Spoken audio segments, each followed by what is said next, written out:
Music Power.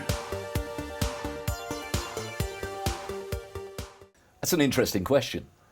I'd had been an international club DJ traveling around playing music, and I was had just won one of the championships, and I remember I was in Durban in Raffles, and I one day in the hotel room that I was staying in, the Maharani, I asked myself this very vital question: what next? What are you going to do? You're at a certain age. Where to? I mean, how old are the DJs in Europe? What could you get away with? 41 maybe? And I went, no, I've got to get into radio. And while I was down playing in Durban, I was listening to Capital Radio 604. And I was blown away by the slickness, the sound, and in particular the DJs, who all sounded like they were from the UK, funnily enough. So I went, you know what?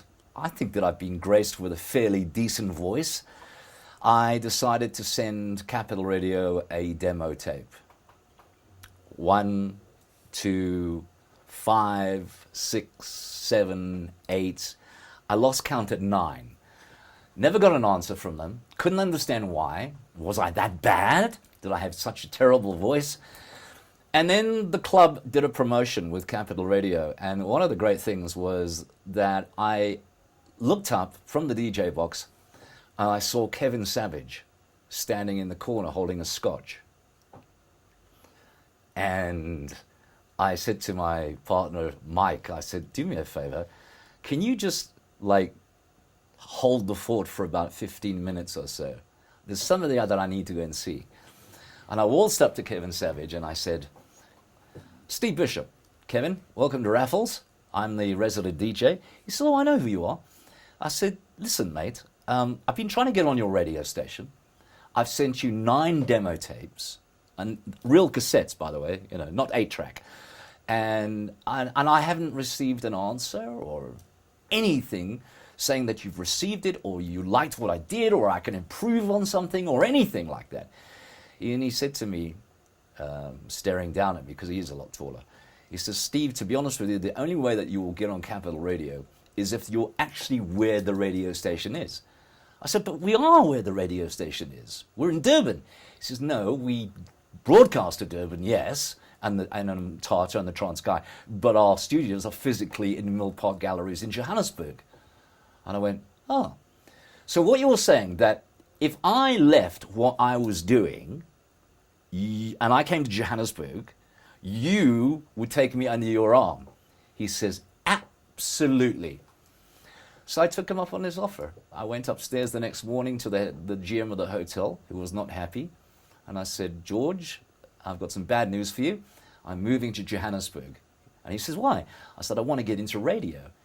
He says, I'll offer you double the money to stay. Now, you've got to understand, it's a 5-star hotel. I'm living on the 5th floor of a 5-star hotel, 3 meals a day, all the perks, all this blah, blah, blah. And he's offering me double the money to stay. It was tempting, but there was just something in me, a desire, a need to fulfill, a journey to go on. And as much as I was scared and I was very much into the lavish lifestyle, because that's exactly what it was, I ended up going to Johannesburg. And I got to Johannesburg and I spoke to Kevin. And I said, I'm here, much to his surprise. But you know what? He stuck to his word, bless him. And he ruined Carly Simon Coming Around Again. He ruined that song for me because he made me do that same link about 154 times of Carly Simon Coming Around Again. Every time I hear that song, I want to put my head in the sand because I hate it. So, yeah, it started off small, and that's pretty much how I got into radio. I did have a very short burst on a radio station in San Francisco at the time while I was clubbing called KFRC. But it was more of a sort of a 2-hour, 3-hour dancey kind of show. But it wasn't the radio that we have today. But that was my first taste of radio. But my real taste of radio was certainly Capital Radio 604.